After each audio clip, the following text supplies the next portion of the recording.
వస్తుంది. అసలు మీ party Bahujan left print ద్వారా తెలంగాణలో 119 స్థానాల్లో టీఆర్ఎస్కు పోటీగా టీఆర్ఎస్ సమానంగా నిలబడే అభ్యర్థులైనా ఉన్నారా? 100% ఉన్నారండి. మీరు ఎక్కడి నుంచి పోటీ చేయాలనుకుంటున్నారు? నేను పోటీ చేయనండి. నేను పోటీ చేయను. నేను మొత్తం తెలంగాణ తిరుగుతాను. ఈయన చేసిన ఘనకార్యాలు అందరు జనాలకు చెప్తాను. ఇప్పుడు చెప్పండి, ఆయన చేసి ఏమేమి ఘనకార్యాలు చేశారు ఇప్పుడు చెప్పండి. ఇప్పుడు చెప్తున్నా కదండి. ఇప్పుడు నేను చెప్పుకునే అవసరమే నాకు లేదు, కానీ నేను ఒకటి చెప్తున్నాను వినండి.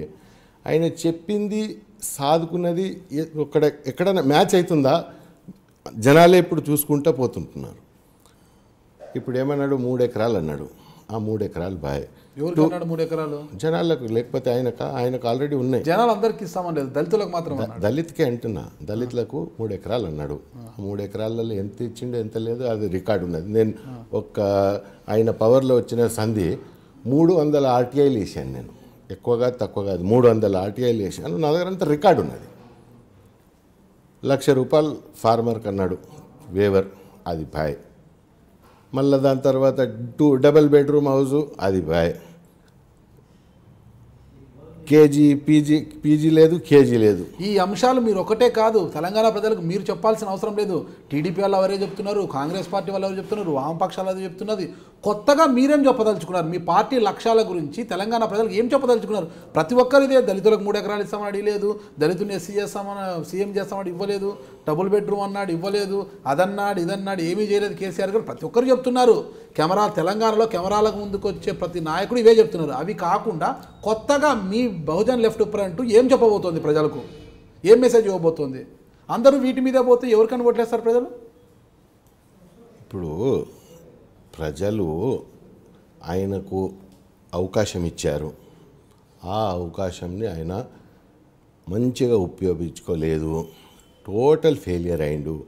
టోటల్ ఫెయిలియర్ అయిన పక్షంలో ఒక ఆల్టర్నేట్ రావాలి. నేను భావిస్తున్నాను బిఎల్ఎఫ్ ఇస్ ది ఆల్టర్నేటివ్. ఎందుకంటే కాంగ్రెస్ అదే అంటే వాళ్ళ గొడవలు వాళ్ళ గొడవలే సాల్తలేవు కదా. టీడీపీ ఈయననే కథం పెట్టిండు. బీజేపీ ఇక్కడ ఎగ్జిస్టెన్స్ లేదు. ఇప్పుడు కాంగ్రెస్ నిజంగా చెప్పాలంటే ఆనాడు వాళ్ళు పవర్లో ఉండి తెలంగాణ ఇచ్చి కూడా తెలంగాణ ఈడు తీసుకురాలే కదా. ఆయన కాంగ్రెస్ ఇచ్చింది కాదు, 2 ఎంపీలతో తెలంగాణ రాదు కాదు.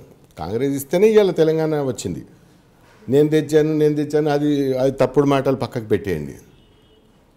కాంగ్రెస్ ఇచ్చింది, మేము ఇచ్చాము మాకు ఓటు ఇవ్వండి అని ఆ గతి కూడా లేకపోయే కాదు కాంగ్రెస్ దగ్గర. అయితే ఇప్పుడు మేము ఒక పెద్ద బిజినెస్ కమ్యూనిటీ నుంచి కానీ, లేకపోతే డబ్బులున్న మనుషులను కానీ, లేకపోతే ఫిలిం ఇండస్ట్రీ నుంచి ఆ పనులు చేస్తలేము. మేము రియాలిటీ బేస్ మీద పనిచేస్తున్నాం. Essence of BLF is reality. మా దగ్గర ట్రాన్స్పరెన్సీ కూడా చూస్తారు మీరు.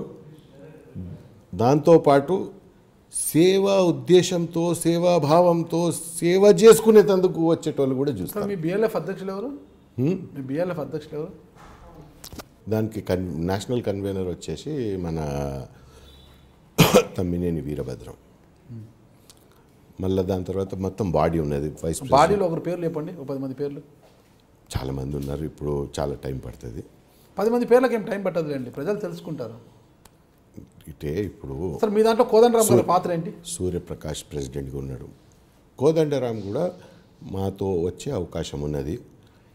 100% ఆయన వస్తాడని నాకు నమ్మకం కూడా ఉన్నది. కోదండరామ్ గారు మీతో ఎందుకున్నాడు సార్? ఆయన సపరేట్గా పార్టీ పెట్టుకొని ఆయన పార్టీ ఎన్నికలకు పోవాలని చూస్తున్నారు. ఇప్పుడు ఇది మీరు కొంచెం ఇలా మిస్కన్సెప్షన్ అయింది. BLF is not a political party, it is a front consisting of like 26 పార్టీలు దానిలో వచ్చి మర్జ్ అయ్యారు.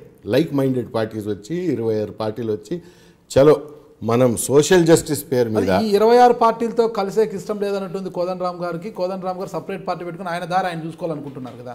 అట్లాంటిది ఏం లేదు. మీకు టైం చూపిస్తుంది. ఆయన 100% కన్విన్స్ అవుతాడు. అయినా కూడా ఇప్పుడు మా లక్ష్యం ఎట్లా అంటే whether it is Kodandaram, whether it is BLF or whether it is another third front or any other party. వీళ్ళకు మా ఉద్దేశం ఏమన్నదంటే వీళ్ళకు అవకాశం మళ్ళొక్క 5 సంవత్సరాలు ఇవ్వద్దు. మళ్ళొక్కసారి ఒక అవకాశం దొరికిందనుకో మొత్తం తెలంగాణను దోచుకొని తిన్నారు సార్. ఇప్పుడు వాళ్ళది 1 పాయింట్ ఫార్ములా ఉన్నది, 1 పాయింట్ ఎజెండా ఉన్నది. మనం పవర్లో ఉండాలి, పవర్లో ఉన్నంత కాలం దోచుకొని తినాలి. రామనండి, నేను ఇప్పుడు ఓపెన్గా ఛాలెంజ్ చేస్తున్నాను. తెలంగాణ అంశం మీద నేను బుక్ చేస్తాను, పరేడ్ గ్రౌండ్ నా పైసలతో నేను బుక్ చేస్తాను, రండి ఇద్దరం కూర్చుందాం. తెలంగాణ అంశం మీద, ఈ తెలంగాణ అంశం మీద మనం ఇద్దరం మాట్లాడదాం. నువ్వు అబద్ధం చెప్పొచ్చు, నేను కూడా అబద్ధం చెప్పొచ్చు. లై డిటెక్టర్ టెస్ట్ పెట్టుకొని మాట్లాడదాం. ఆ లై డిటెక్టర్ టెస్ట్ పెట్టుకున్నప్పుడు నేను నా బ్యాగ్ సదురుకొని వస్తాను. నువ్వు గిట్ట కరెక్ట్ ఉండి, నేను అది కూడా అంటలేను, నేను అది ఆడతాను ఇది ఆడతాను, ఆ మోమాటలు కూడా వద్దు.